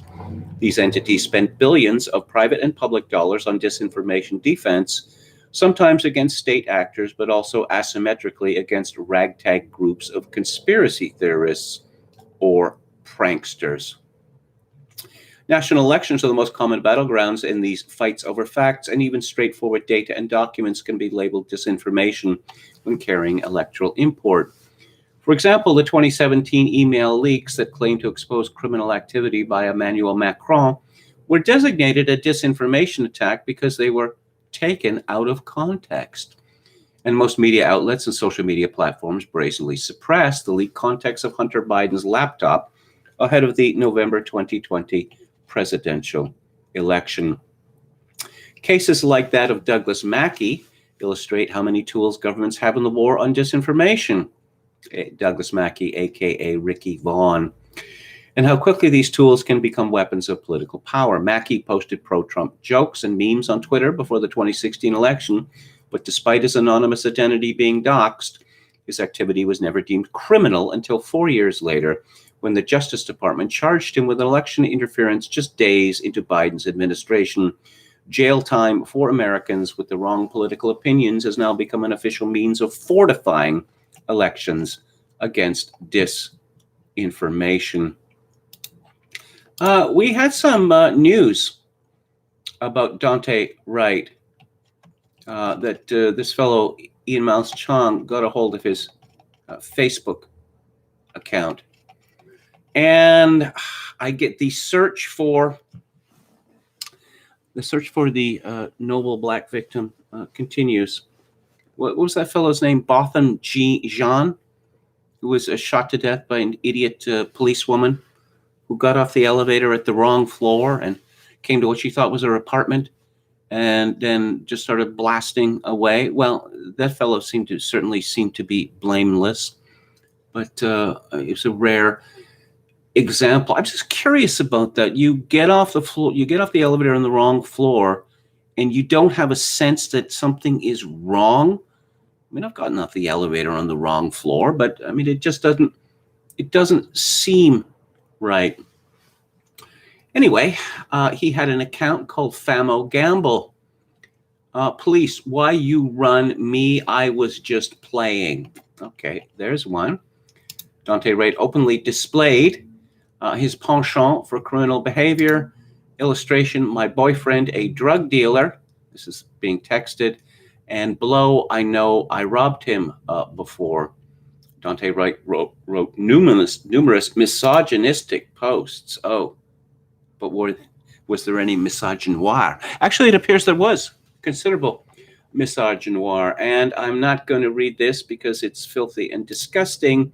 But basically, yeah, there's another one. Basically, the argument being presented here is that women are expected to be the sexual slaves of men. And there's a whole number of these. Dante Wright was transphobic, and I'm really, really broken up about that. More misogynistic posts from Dante Wright, including his desire to inflict violence on women who either cheated on him or turned him down. LOL, I wish I was 15 again so I can have a girlfriend that's a virgin. I remember I cheated on one of my exes, and the bitch I cheated with gave me 2 hickeys on my neck. I don't know why I didn't punch that bitch, but I had to think fast, so I went to my bitch house and turned off all the lights and made her give me hickeys on both sides, then got up, looked in the bathroom mirror, and said, WTF did you do to my neck? She was like, I'm sorry, baby. I walked away and said to myself, yeah, I'm sorry, too. Oh, got a Rastafarian level of misogyny there. I'm not going to repeat that. Dante Wright mocked a white criminal suspect who was arrested for burning down the 3rd Minneapolis Police Precinct. It was reported today, in the Daily Mail, I believe, that there was an outstanding warrant for him for attacking a woman. Robbery with violence, or robbery with aggravated violence, were some of 800 plus money that this woman had shoved into her bra. Now, of course, this does not excuse the manner of his death. Of course, I could point out if he had not resisted arrest, he would almost certainly be alive today. You know, I've joked about this before. I don't know whether it's even joke-worthy anymore, but perhaps people who have difficulty in this regard could have it, tattooed on their hands. And in case, what am I supposed to do now? And they look at it, and it says, don't pick fights with cops. In media news, this is again from American Greatness. This is from Eric Lundgren. Senator Josh Hawley introduced a new bill Monday that would break up several large companies in the United States with a particular focus on the big tech companies, as reported by the Daily Caller. The bill is called the Trust Busting for the 21st Century Act and aims to combat anti-competitive big business such as big banks, big telecom, and big pharma. In his press release announcing the new legislation, Hawley said that a small group of woke megacorporations control the products Americans can buy, the information Americans can receive, and the speech Americans can engage in. These monopoly powers control our speech, our economy, our country, Hawley continued, and their control has only grown because Washington has aided and abetted their quest for endless powers. The bill, if signed into law, would ban companies worth over $100 billion from performing mergers and acquisitions. It would also ease federal regulations imposed by the Sherman and Clayton Antitrust Acts so that the federal government could more easily break up big companies. In a statement to the media, Hawley declared that this country and this government shouldn't be run by a few mega corporations and that the Republican Party should become the party of trust busting once again, pointing out that that's part of our history. Antitrust legislation may be one of the few issues that could earn bipartisan support in Washington. Senator Amy Klobuchar, a Democrat of Minnesota, introduced an antitrust bill of her own in February, which Hawley supported. And, yes, I've already talked about Rashida Tlaib. How about busting up the NAACP? This is from Dylan Gwynn at Breitbart.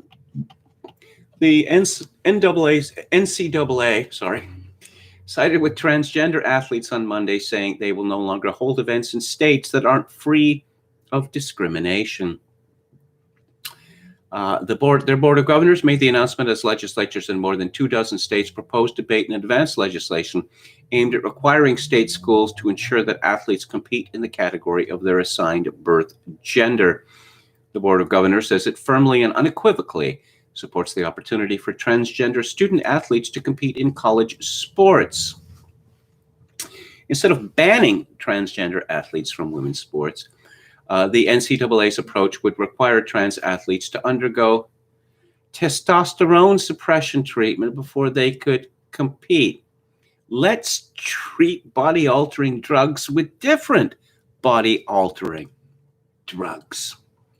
According to the Board of Governors, this approach would ensure that inclusion and fairness can coexist for all student athletes, including transgender athletes at all levels of sports.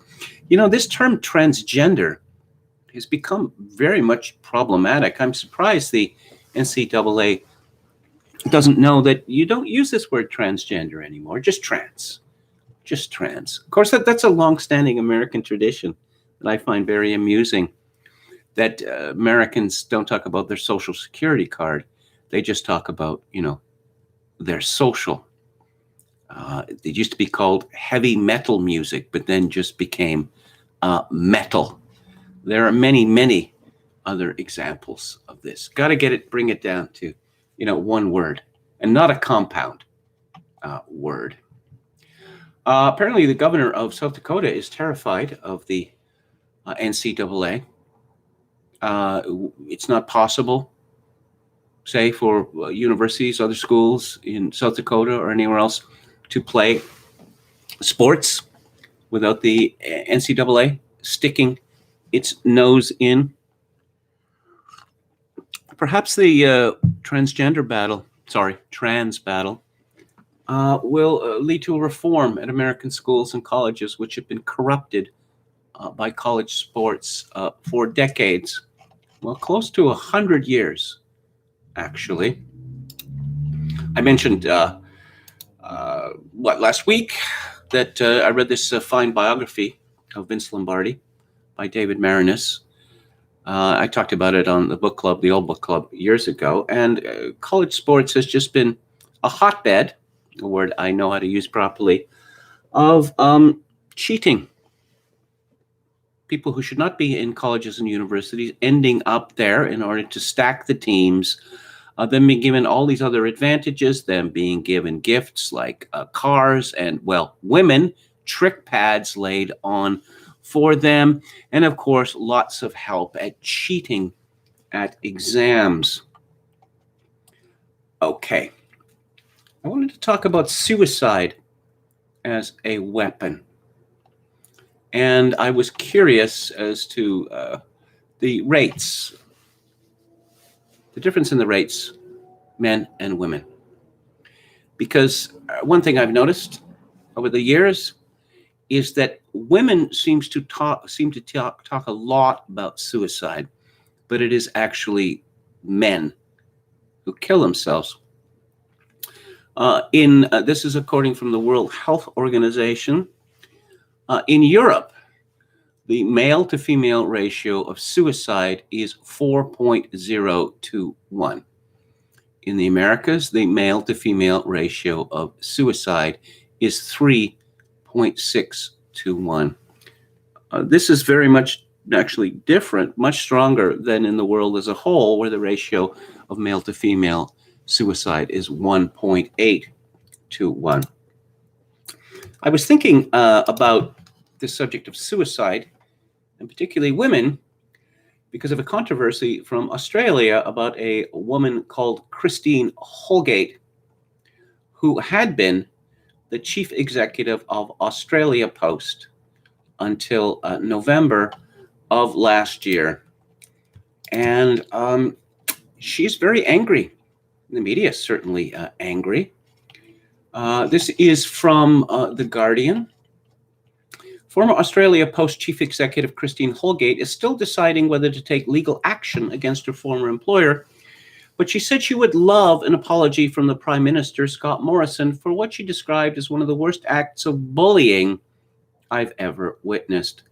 Holgate resigned as CEO in November last year after a fortnight of controversy sparked by revelations in Senate estimates. She had awarded 4 executives Cartier watches worth $20,000 in total in 2018.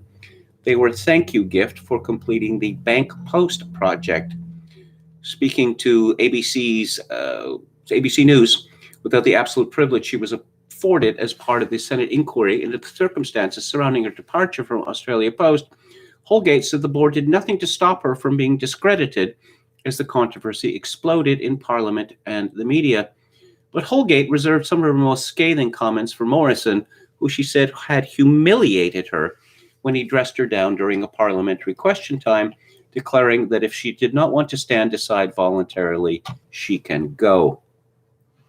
She said she did not watch the performance until weeks later under medical advice.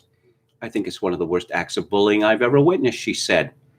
Even now, I have to take myself out of myself to watch it. It's an utter disgrace. Nobody at any point said, hold on a minute, this was 2 years ago, not during a pandemic. What does that have to do with anything? This was for actually getting a life-saving investment that could have argued the government should have been giving to us to save the post offices. Holgate said she had told the board she did not believe she should be standing aside given how close it was to Christmas. Of course, employees have never been fired close to Christmas or encouraged to resign before, which, given the pandemic travel restrictions, was expected to be busier than usual. She also said her personal belief is it's very difficult when a leader has stood down to have them return later. Okay. She was head of a government organization, and she got sacked. All right. Let's see. This is disgraceful behavior, and they did nothing to defend my reputation. I was suicidal. They knew that.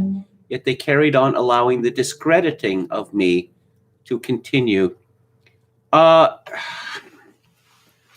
Compelling submission with threats of suicide is textbook female bullying. But this woman is absolutely shameless. That, I suppose if the Prime Minister says, stop saying unkind things about Christine Holgate, everyone would say, well, the Prime Minister has spoken, so obviously we can't say anything unpleasant about her anymore. I looked at a great number of stories about this case, and I don't even know why it is a case. This is from news.com.au. Former Australia Post CEO Christine Holgate demands apology from Prime Minister Scott Morrison. I thought she would merely love an apology. Oh, paragraph 2, suicidal. All right. Oh, okay. Yesterday, she and her supporters deliberately wore white, channeling the women's suffragette movement after a campaign, Wear White to Unite, grew in support. White has been a color used for centuries to make a peaceful demonstration, a show of support. The suffragettes made it famous as their movement began to change the course of history for women. The campaign says it's committed to ending workplace bullying with a number of high-profile names, including Lisa Wilkinson and property mogul Sean Bonnet, showing their support. In her opening statement, Ms. Holgate said, this is the day when the chairman of Australia Post and all the other men involved in what happened to me will be held to account. The media is still going with the narrative that it's men who are bullying women in offices, where the evidence that I have seen, both sociological and anecdotal, is that offices run by women, and particularly those dominated by women, tend to be nightmares of bullying and accusations, tears, medical leaves, flouncing out in a huff, etc., etc. This is all very amusing, except that Suicide has been valorized by our society, and this is a very, very bad thing. You might remember a movie called Heathers from a couple of decades ago, in which a guidance counselor says the decision whether to kill yourself or not is one of the most important decisions a teenager can make. She was clearly meant to be unhinged, but this is now the establishment view. And when these teenagers do kill themselves, they are lionized. We are currently told that we must give in to all demands for gay, straight alliances.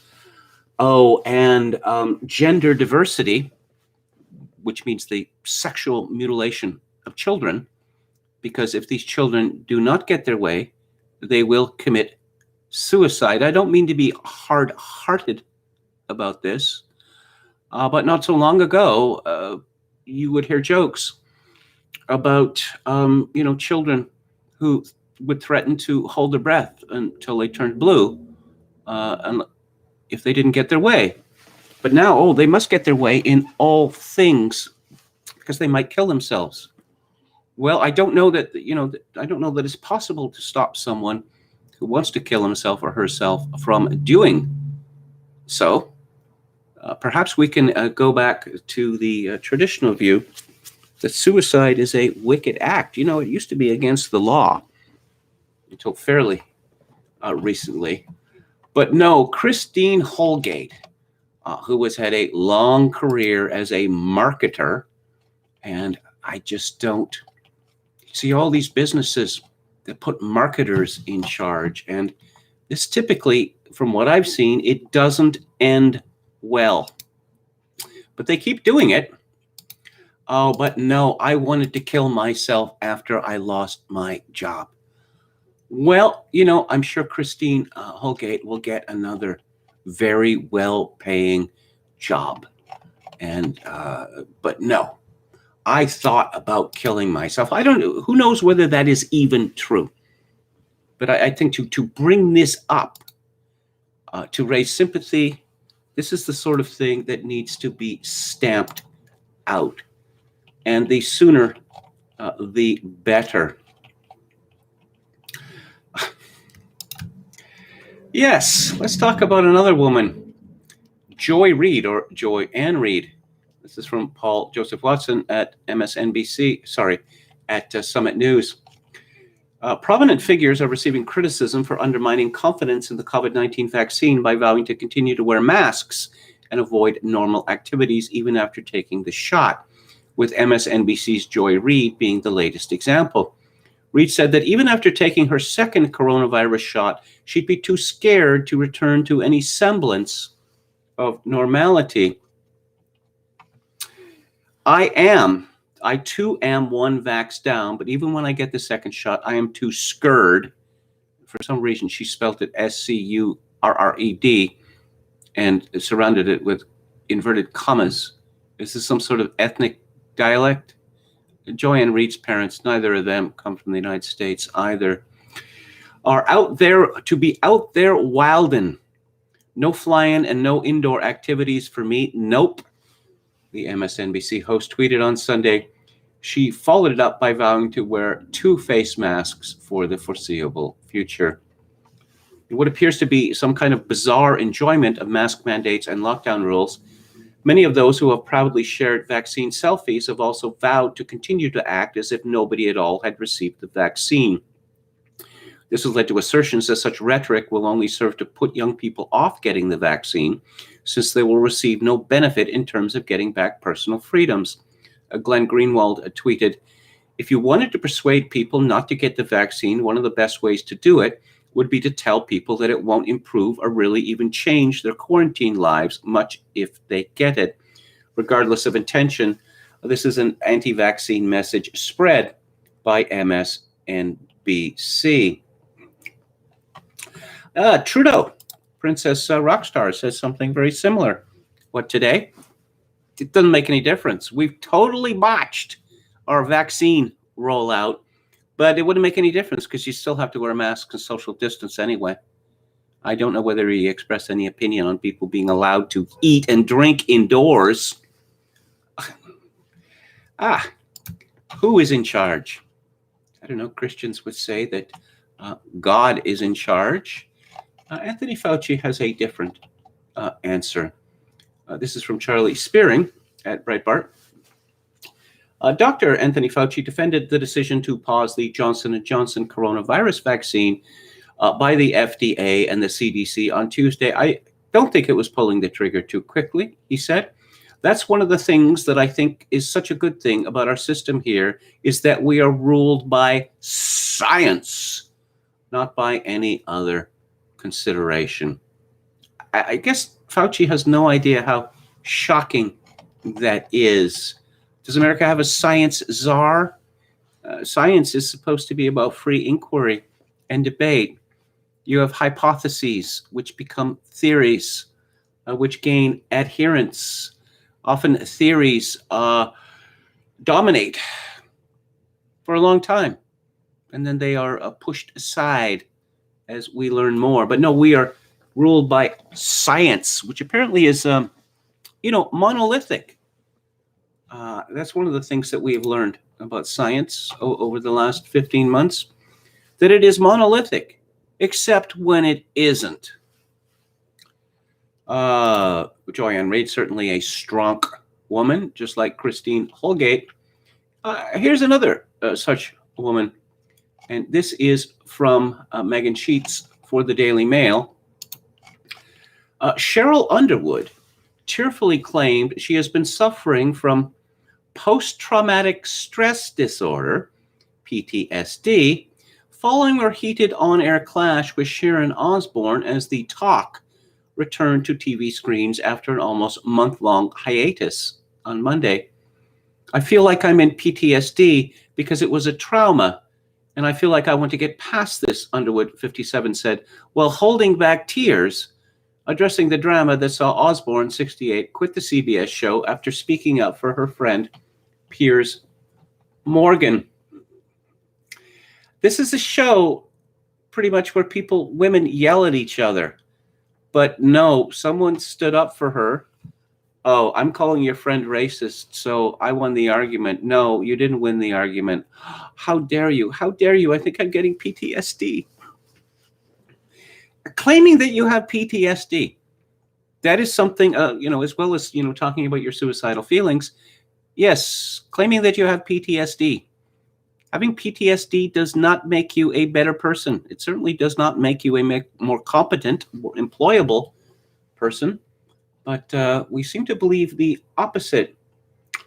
Morgan tweeted about Underwood's PTSD admission on Twitter, writing, "Oh, what a crock of shit," and labeled her a shameless fraud in another tweet. And I have to say that perhaps of all of the terrible things that Megan Mertz and her witless ginger waster of a husband have done is to put me on the same side as Piers Morgan.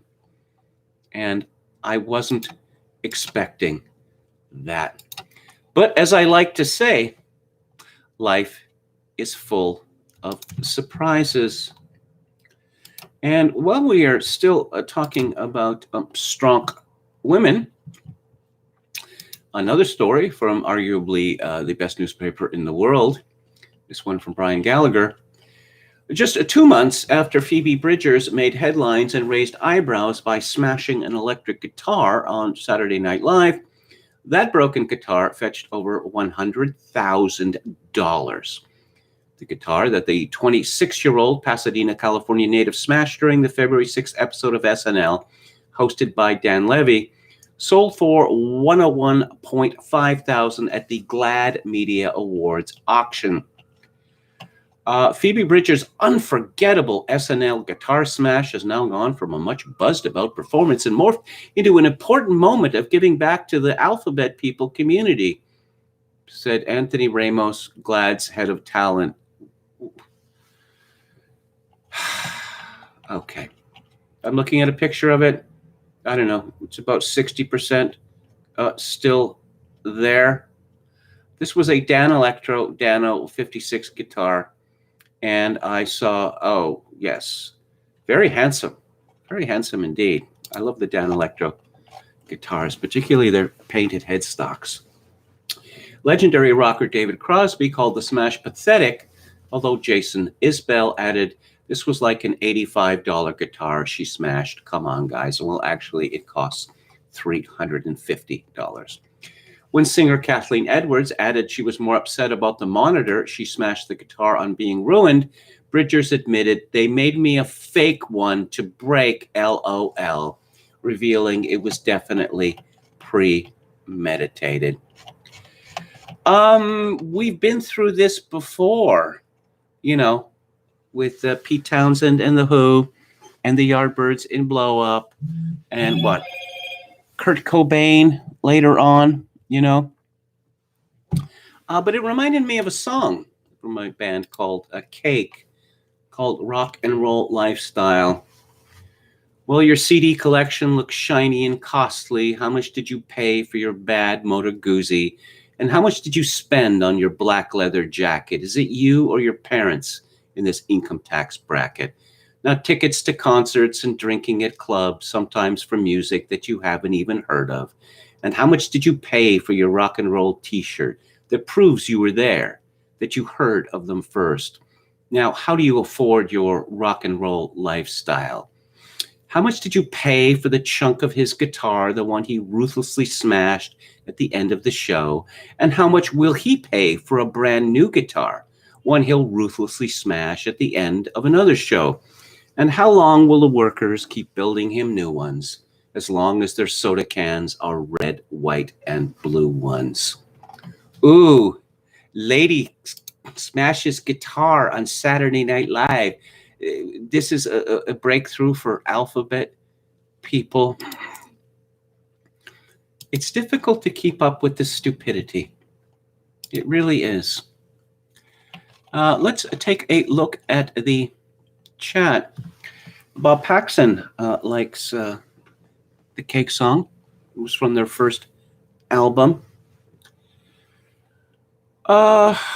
Let's see. Ogan's Iron says Tucker is probably somewhat JQ aware, though I doubt he hates them, but he probably is somewhat aware it's a real issue. Well, I'm sure that he is. I know that. Well, look, he said so in his book. He wrote about Robert Kagan and talked about how stupid that he thought that he was and how unpleasant that he thought that he was. And, the Kagans are a powerful family in America. And just that sort of thing, just to say, here's a Jewish person I don't like, makes you liable to complaints of anti-Semitism in the same way. Oh, George Soros is a multi-billionaire and one of the most powerful men in the world with a well-known political agenda.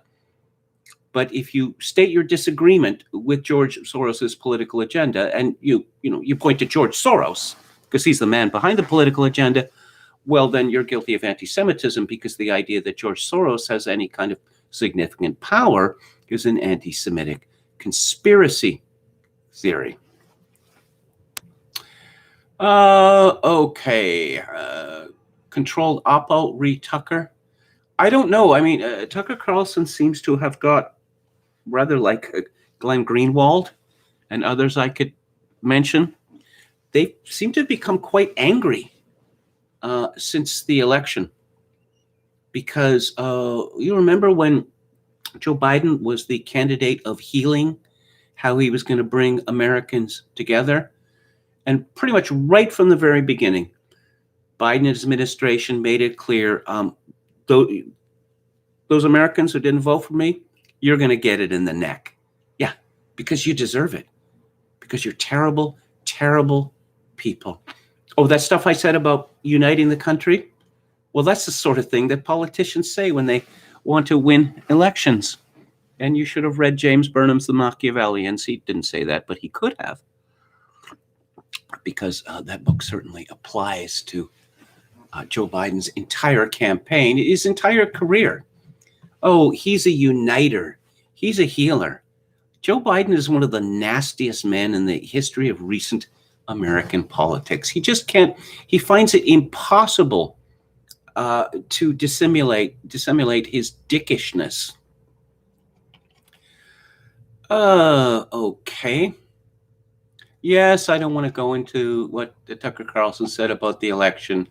I'm afraid there's certain things that one cannot say in certain places. You lose your job. Palpicasso88 says, I have PTSD from watching girls. Lena Dunham should send me some money. Gaminion says, why is everyone publicly crying these days and bragging about their mental issues? I cried on a train once. I still feel embarrassed 10 years later. You know, there's certain movies that I see, certain films that I see, or certain pieces of music that I hear, and they induce tears. But these tears are not for the miseries in my life, they're for the appreciation of artistic transcendence. I recall that Oberyn Waugh, my journalistic idol, he was once attacked. He worked for Private Eye magazine. He also worked for the Spectators. But that some famous critic said that Private Eye was very, very bad because it made children cry. Why children would be reading Private Eye magazine is an interesting question. Although I do hear that Private Eye magazine reported years and years ago that supposedly a famous novelist's wife, a novelist I won't name, but one of my favorites, had cheated on her husband with Martin Amis. And the children of this novelist, they heard about this at school. But Waugh said that children crying is of no account. They cry and then they stop crying. And women are rather lachrymose, certainly more so than men. And I'm afraid crying or the threat of tears, the shaking lip and getting moist-eyed, that is more textbook female bullying, because most men, they can't bear it. They can't bear it. A few of them are made of the stuff of, say, Dan in HBO's Veep. A rather low-level staffer was about to be canned for a scandal which was in no way her fault. And she was trying to save her job. And she said, what if I make myself cry like the actresses do? And Dan says, wouldn't matter. I once broke off an engagement at an Applebee's and then ordered dessert. As I say, stern stuff. Okay, we're coming to the end, near to the end of the show here. Yeah, terrible. Well, I don't know. The vaccines, are they all turning pear-shaped here? The news is not very good, is it? Johnson & Johnson vaccine in big trouble after AstraZeneca being in big trouble. I suppose there's some room for justified anger here. Oh, we're going to ban you. You're a bad person. You're a murderer. Vaccines are 100% safe and effective. It turns out that they're not. They're nowhere even close to that. And some of them are being removed. Can I have my apology now? I'm sure some of you listening would like your apology too.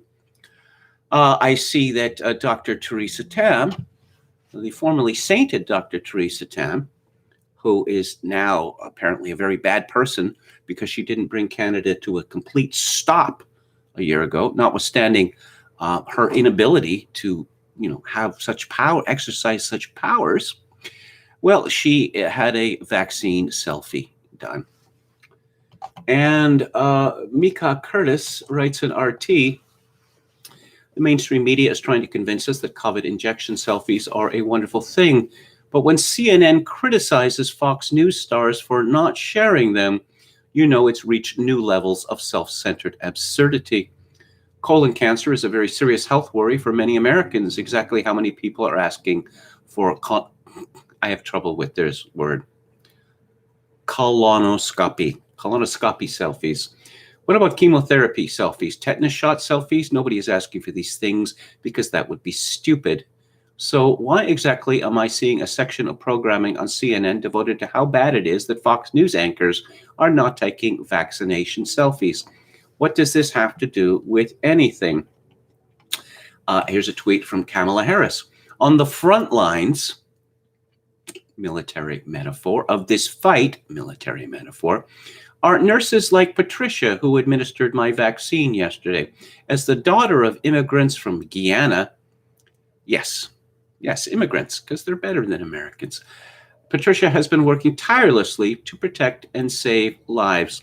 So Kamala is wearing her customary 2 masks, and Patricia, does she not have a last name? Is this not rather patronizing? Patricia is wearing a mask, and she's wearing a face shield as well. To Patricia and all the nurses battling, military metaphor, this pandemic, thank you. Mika Curtis continues, I'm more than happy to admit that we live in one of the most self-centered times in human existence, and the selfie is definitely a great example of that. This might seem like an old man movement, even though I'm only 35, but I don't even understand why the need is there to take them and share them with everyone unless it's relevant to something that you're doing. I guess some people feel the need to remind the world that their face is still attached. And here is Mark Jacobs. And no, I don't want to see Mark Jacobs partially naked, or I don't want to see him at all, actually. The writer continues, I also have similar feelings seeing people in the mainstream media who feel the need to publicize that they are in fact getting the COVID-19 vaccine. Why? Do they really think the public gives a hoot? I don't know how many people are really under the assumption that folks won't be getting the vaccine. It's not as if the logic behind getting a vaccination is difficult to understand to the sane individual. I've yet to find the person who wants to be infected by COVID-19, so I and many other people assume that folks would want to get the vaccine, whether they're a news reporter or just a factory worker from Idaho. And Jewish Deplorable, or at Trump Jew 2, one of my favorite Twitter accounts, tweets, CNN's Mr. Potato Head is now whining about Fox hosts not taking vaccine selfies. And that would be the fellow they call Humpty. What's his name? Brian Stelter. Yet, if you go to CNN, you will be exposed to Brian Stelter and Matt Gertz of Media Matters whining about Fox News personalities not feeling the need to be as self-indulgent as their CNN staffers.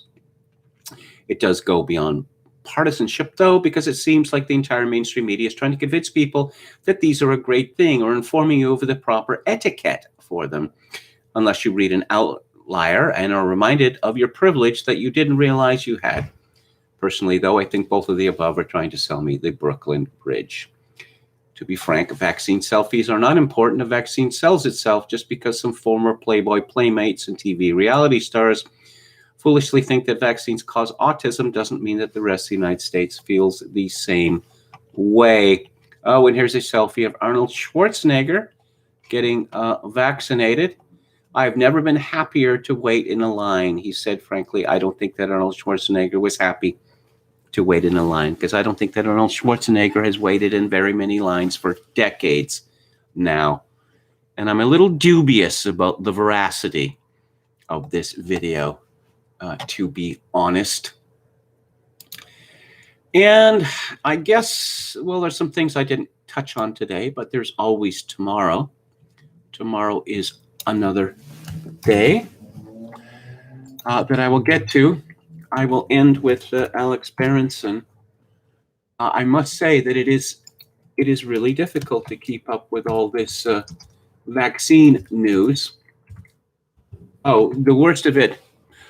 You may not know that Canada was looking to get the vaccine from China. Yeah, from China. Because that just sounds like the best thing to do, right? I mean, Chinese products are known for their unfailing quality. Correct? Yeah. I have something on this, and it has to do with Chile. I suppose people don't know that Chile is on the bottom part of the world So ha ha ha, look at all the cases in Chile. People are cheering for COVID-19. There's no question about it. It is autumn there. We're approaching autumn in Chile. But they had the extra special vaccine from China, which turns out to be close to useless.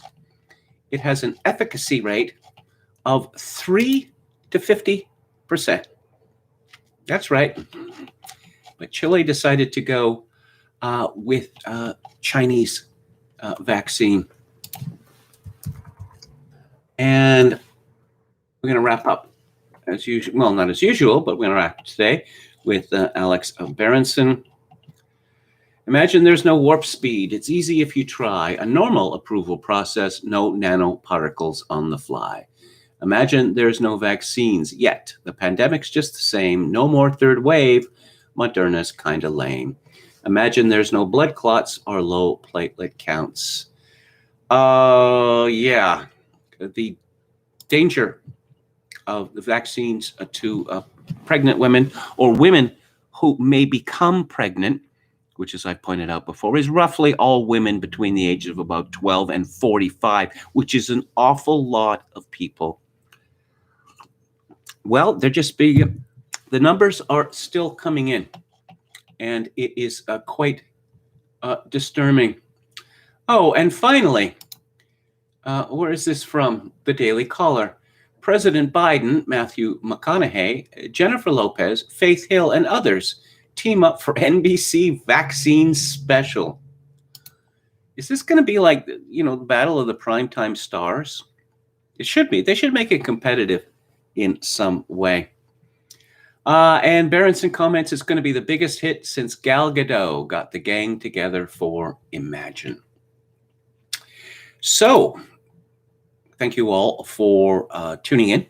I will be back on the air tomorrow at 4 p.m. Pacific, 7 p.m. Eastern. If you like the show or any part of it, I would appreciate it if you would click on the like button and subscribe to my YouTube channel if you have not done so already. Coming up on Theater Thursday in 2 days' time, Adam Curtis's latest documentary or series of documentaries, Can't Get You Out of My Head. And coming up on the book club, a book that I'm very much looking forward to talking about. It came out just this year, and it is quite well written. And it is by Stephen Sukup, and it is called The Dictatorship of Woke Capital. If you would like to support this live stream with a donation, very much appreciated, particularly at this uncertain juncture in my life. My PayPal account is linked to kevin_grace@hotmail.com. Once again, kevin_grace@hotmail.com. If you are in Canada, donations can be made to my live stream directly via Interac at kevingrace@shaw.ca. And as always, I leave you with this. In these days of social atomization and civilizational collapse, I do dearly wish that you, my dear viewers and listeners, manage to forge a genuine human connection in order to ease the burden. Good night.